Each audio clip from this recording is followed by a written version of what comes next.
नमस्कार, आप देख रहे हैं न्यू इंडिया न्यूज नेटवर्क। मैं नेहा द्विवेदी आपके साथ। 100 साल पुरानी बोइंग ने ऐसा जख्म दिया है कि अब भारत इसे कैसे भरेगा पता नहीं है। लोगों के मन में सिर्फ सवाल है और हताशा है कि आखिर ये हादसा हुआ कैसे। लेकिन सवाल ये भी उठता है कि उड्डयन मंत्रालय सांत्वना देने के अलावा एक्शन क्यों नहीं ले रहा है। तमाम शिकायतें आ रही हैं, इसके बावजूद भी अहमदाबाद एयरपोर्ट पर क्रैश हुए एयर इंडियन के विमान का ब्लैक बॉक्स और कॉकपिट वॉइस रिकॉर्डर मिल गया है। और अब अंदाजा लगाया जा रहा है, माना जा रहा है कि जल्द ही हादसे की जो वजह है वो सामने आएगी सबके। इस दौरान एक बात और सामने आई जिसमें उड्डयन मंत्रालय के पूर्व संयुक्त सचिव डॉक्टर सनत कौल ने बड़ी बात कही है। उन्होंने बताया, डीजीसीए ने एयर इंडिया को कई बार चिट्ठी लिखी थी। उन्होंने दावा किया बोइंग 100 साल पुरानी कंपनी है, लेकिन पिछले साल से इसमें कई शिकायतें आ रही थी। अमेरिका ने इंक्वायरी भी की थी। हालांकि अमेरिका के अखबार न्यूयॉर्क टाइम ने बताया है कि इंजीनियर के ये मुख्य पार्ट नहीं लगाए थे, जिसकी वजह से प्लेन हवा में ही टूट जाता है, और यही हुआ। विमानों को लेकर कई शिकायतें आती रही हैं। हमेशा ही अमेरिकी अखबार न्यूयॉर्क टाइम्स ने अमेरिका के फेडरल एडमिनिस्ट्रेशन के हवाले से एक हैरान कर देने वाली जानकारी सामने दी है।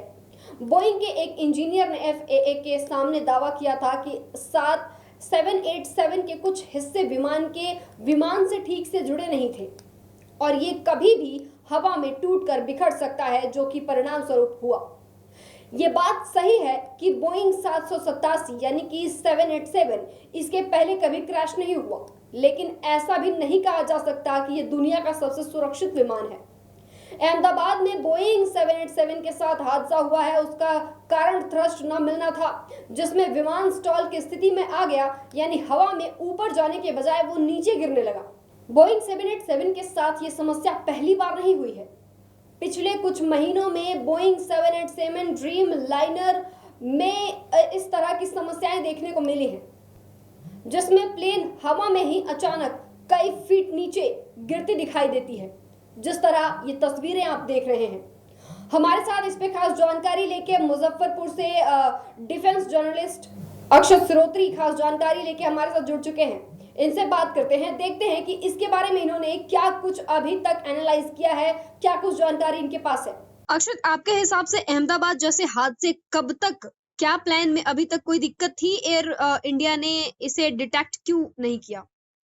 देखिए, एक बहुत बड़ा मसला है जिसे हम इस तरह से कह सकते हैं कि आखिरकार नेहा ऐसा क्यों नहीं हुआ, क्योंकि ये फ्लाइट दिल्ली से चली थी और दिल्ली से होते हुए अहमदाबाद तक गई। दिल्ली में इसका एक बार चेकिंग हुई, उसके बाद दोबारा इसे अहमदाबाद में इसकी जांच की गई, जहां पे डिटेक्ट पॉइंट पे ये डिटेक्टर क्यों सामने नहीं आया, अगर कोई इसमें दिक्कत थी या फ्यूल कैलकुलेशन में कोई दिक्कत थी, ये बहुत बड़ा सवाल है। क्योंकि ये हादसे रुकने का नाम नहीं ले रहे हैं। इससे पहले भी हादसे हो चुके हैं। आपको बता दूं कि आपको याद होगा, इससे पहले बिहार में एक ऐसा हादसा हुआ था, चरखी दादरी में बड़ा विमान हादसा हो चुका है, जहां पे 349 लोग मारे गए थे। तो लगातार ऐसे हादसे होना और प्रशासन की ओर से इस पर कोई मतलब आगे, मतलब जब होता है तब नेहा इसके लिए एकदम से बातें निकलकर सामने आती हैं, अब ऐसा हो जाएगा वैसा हो जाएगा, लेकिन बाद में लोग भूल जाते हैं। पता नहीं ऐसा क्यों होता है। ये बड़ी सोचने वाली और एक गहन चिंतन का विषय है नेहा। जी, देखिए सवाल अभी भी वही है कि एयर इंडिया ने इसे डिटेक्ट क्यों नहीं किया? देखिए नेहा, डिटेक्शन की बात ऐसी है कि ये कम से कम कई चीजों में चीजें होती हैं। अब देखिए, गलती तो हो जाती है कईयों से भी, हर किसी से होती है, लेकिन ऐसी गलती नहीं होनी चाहिए। क्योंकि जहां पर आपके हाथ में 242 से ज्यादा लोगों की जिंदगी हो, और सबसे दुखद बात ऐसी है कि 242 में से एक इंसान जिंदा बचा है, और ज्यादातर जो मामला है आप देखें तो कितनी एक जबरदस्त चूक है कि प्लेन जैसे ही थोड़ा सा हाइट पे जाता है, अगर ज्यादा हाइट पे चला जाता, आप एक मान के चलिए कि अगर प्लेन हाइट पे चला जाता, तो शायद जो इसके जो पायलट थे सबरवाल, उनको मौका मिल जाता कि उसको कहीं वो प्लेन एरिया में उसको लैंड करवाने की कोशिश करते, एटीसी से संपर्क करते, या फिर इसे रिहायशी एरिया से बाहर गिराया जाता ताकि ज्यादा नुकसान नहीं होता। लेकिन देखिए, ये कहां, एक मेडिकल कॉलेज के हॉस्टल के ऊपर गिरा, जहां पे 100 से ज्यादा लोग मौजूद थे, तभी तो ये मरने वालों की संख्या ज्यादा बढ़ने के भी चांसेस हैं। कुछ चीजों का आज पता चलेगा जब बिल्डिंग का वो एरिया साफ किया जाएगा।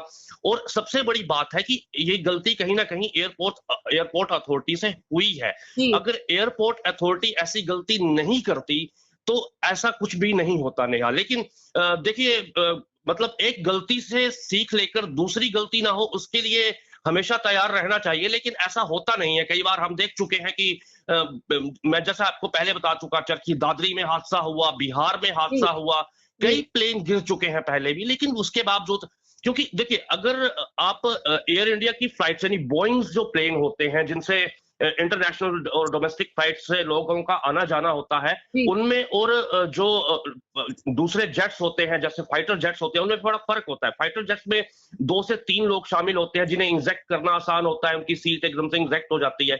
लेकिन अगर इसकी बात की जाए तो ये एकदम से इंजेक्ट नहीं हो पाता है। और ये तो बिल्कुल ही अलग हादसा है कि देखिए वो प्लेन जरा सा टेक ऑफ हुआ और उसके बाद तुरंत वो गिर गया। तो कहीं ना कहीं एक बहुत बड़ी चूक है जिस पर मैं समझता हूं एक अच्छी मतलब निष्पक्ष जांच होनी चाहिए। और जी। अगर इसमें कोई दोषी पाया जाता है तो बिल्कुल उसके ऊपर एक्शन होना चाहिए। जी अक्सर नहीं। देखिए, ब्लैक बॉक्स से प्लेन क्रैश के कारणों का कैसे पता चल सकता है? देखिए जो नेहा ब्लैक बॉक्स होता है ना, मतलब ब्लैक बॉक्स एक फ्लाइट डाटा रिकॉर्डर होता है जो विमान की ऊंचाई, रफ्तार, इंजन की परफॉर्मेंस, कंट्रोल इनपुट जैसे तकनीक पैरामीटर्स को डील करता है, उसको वहां पे वो रिकॉर्ड कर लेता है। वहीं कॉकपिट वॉइस रिकॉर्डर जो सीवीआर में होता है वो पायलट की बातचीत से लेकर रेडियो ट्रांसमिशन और मैकेनिकल साइंस जैसे कॉकपिट ऑडियो रिकॉर्ड हो जाते हैं। जब वो मिलेगा उससे उसको निकाला जाएगा, क्योंकि देखिए एकदम से मिलने की बात नहीं होती है। ब्लैक बॉक्स को कहीं ना कहीं फोरेंसिक लैब में भेजा जाएगा जहां पर BAAA यानी कि ब्यूरो ऑफ एयरक्राफ्ट एक्सीडेंटल अर्चीव एक होती है संस्था, वो उस बॉक्स को चेक करेगी, उस बॉक्स को देखेगी कहीं से डैमेज तो नहीं है या कुछ दिक्कत तो नहीं है। उस डाटा को रिकवर किया जाएगा, 3D कंप्यूटर की इसमें मदद ली जाती है, उसे डिकोड करने की कोशिश की जाती है, जिससे यह पता चल जाता है कि लास्ट बातचीत क्या हुई थी, पायलट्स के बीच कौन सी बातचीत हुई थी, या कौन सा ऐसा पॉइंट है, हो सकता है कोई थ्रेट थी जिसकी, अब देखिए जहाज गिर चुका है लगभग 241 जिसमें 12 क्रू मेंबर्स भी हैं। अब 12 क्रू मेंबर्स की मौत के बाद अब ये पता लगाना मुश्किल है कि अगर कोई ऊपर जाके जैसे हाइट पे गया, कोई थ्रेट थी, तो उतना टाइम मिला नहीं, क्योंकि कल से हम एक चीज नोट कर रहे हैं कि मेडे कॉल, तो मेडे कॉल अगर हाइट पे विमान चला जाता तो उसको मेडे कॉल को वो डिटेक्ट किया जा सकता था, उतना समय मिल जाता। लेकिन मेडे कॉल उतनी हाइट पे वो गया नहीं जितने टाइम में, क्योंकि 1 से 2 मिनट में ये सारा मामला हो चुका था। तो मुझे ऐसा लगता है कि इस मामले में ये कहना कि मतलब कि एकदम से इस हादसे की जांच का पता चल जाएगा, लेकिन हाँ ब्लैक बॉक्स की मदद से इस पूरे मामले की जांच की जाएगी और मुझे लगता है ब्लैक बॉक्स जो है वो इसमें एक अहम भूमिका निभाने वाला है। और अक्षत, ब्लैक बॉक्स भी अगर खराब हो गया या जल गया हो तो फिर क्या विकल्प है?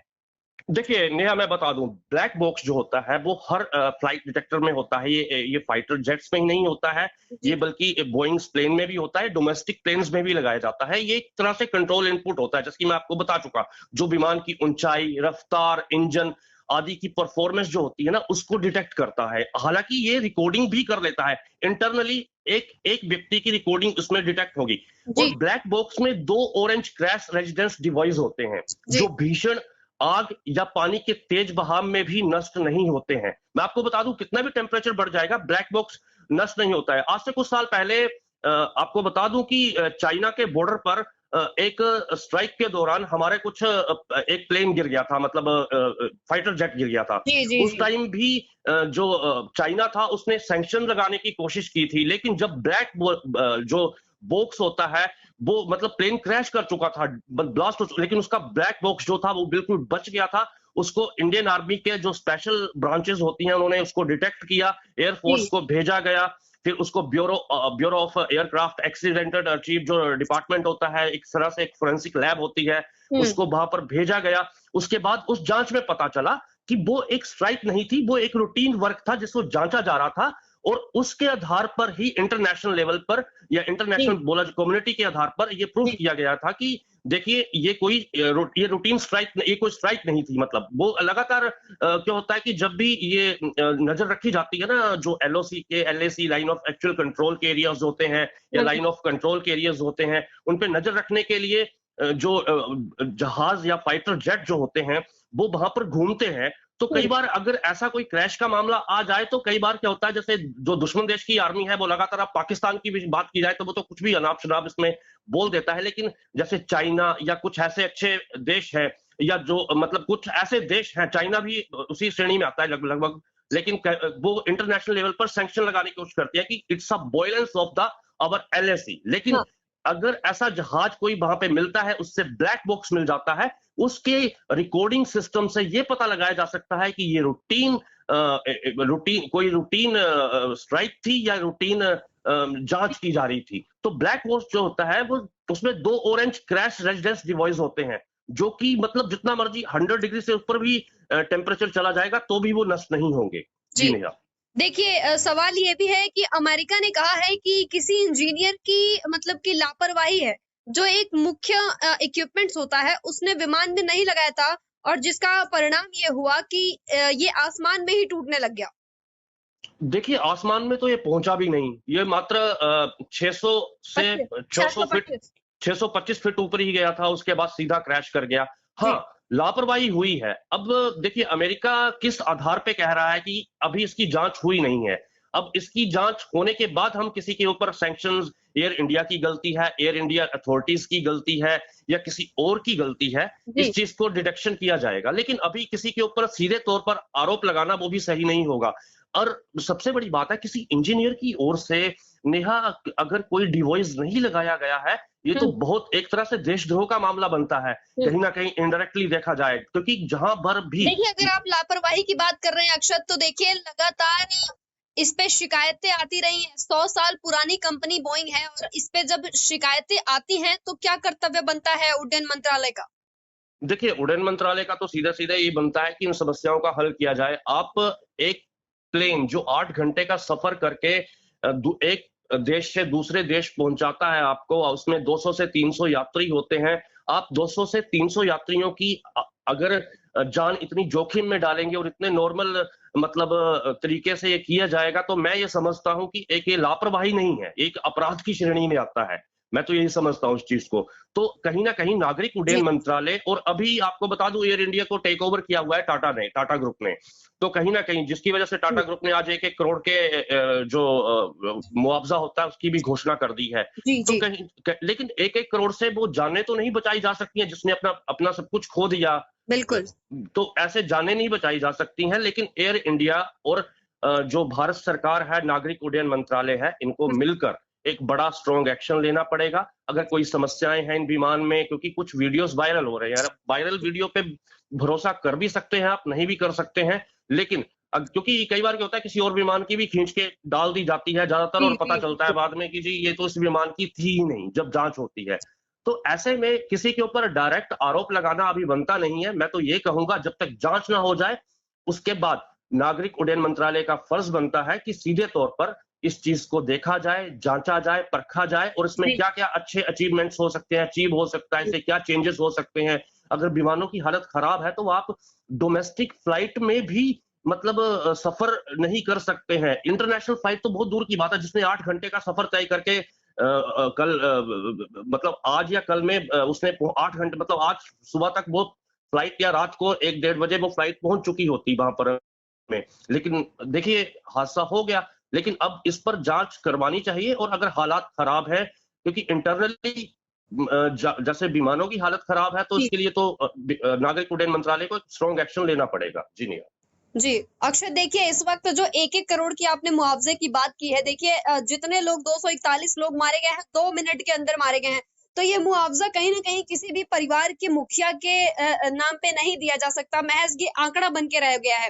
देखिए, हमेशा इस तरह की घटनाएं होती हैं, हमेशा एरोप्लेन क्रैश होते हैं और लगातार शिकायतें भी आती रहती है, लेकिन इस पे सख्त कोई भी कार्यवाही अभी तक नहीं की गई है। और इस बात को उड्डयन मंत्रालय के पूर्व सचिव भी इस बात को लगातार उठा रहे हैं और अभी भी कह रहे हैं। क्या कहेंगे इस पे? कब तक आखिर लोगों की जिंदगियों से कब तक खेला जाएगा? देखिए मैं अभी किसी भी मैं देखिए सरकार का मैं हिस्सा नहीं हूँ। मैं आप डिफेंस जर्नलिस्ट के तौर पर जानते हैं, तो डिफेंस जर्नलिस्ट के तौर पर ही मैं इसको जवाब दूंगा कि देखिए कहीं ना कहीं गलती तो हुई है, ये तो हम सब मानते हैं। जी। लेकिन जब तक जांच नहीं होगी, और देखिए 1 करोड़ हो या 5 करोड़ हो, सीधी सी बात है, जिसका परिवार अपना कोई खो देता है, वो गम 5 करोड़ से भी नहीं भरा जा सकता, वो 100 करोड़ से भी नहीं भरा जा सकता। जी। ठीक है, लेकिन कहीं ना कहीं जो एकदम से मुआवजे की घोषणा की गई है, वो और जो सचिव की आप बात कर रही हैं कि लगातार वो सवाल उठाते रहे हैं, तो मैं ये समझता हूँ कि जो सचिव ने आवाज उठाई है, उसको ये आवाज पहले भी उठानी चाहिए थी। एकदम से जी। अब उठाना, जब कोई हादसा हो जाता है उसके बाद ही सवाल क्यों उठाए जाते हैं? इससे पहले सवाल क्यों नहीं उठाए जाते हैं? अगर प्लेन में तकनीकी खराबी होती है, प्लेन की हालत खराब होती है, उससे पहले क्यों नहीं वो वीडियो डाले जाते हैं? वीडियो बाद में क्यों डाले जाते हैं? क्या हम हादसों का वेट कर रहे होते हैं? देखिए, जी। सरकार को तो इस पर सोचना ही पड़ेगा, सरकार को तो इस पर ध्यान देना ही पड़ेगा, लेकिन सबसे बड़ी बात है इस पर जो इस समय सोचने का विषय है, कहीं न कहीं आम नागरिकों को भी सतर्क होना पड़ेगा। जी। क्योंकि जिस तरह से इंस्टाग्राम पे वीडियो शो किए जा रहे हैं, देखिए जी फ्लाइट की हालत खराब थी, तो ये वीडियो पहले क्यों, क्या पहली बार ही सफर किया हो किसी ने?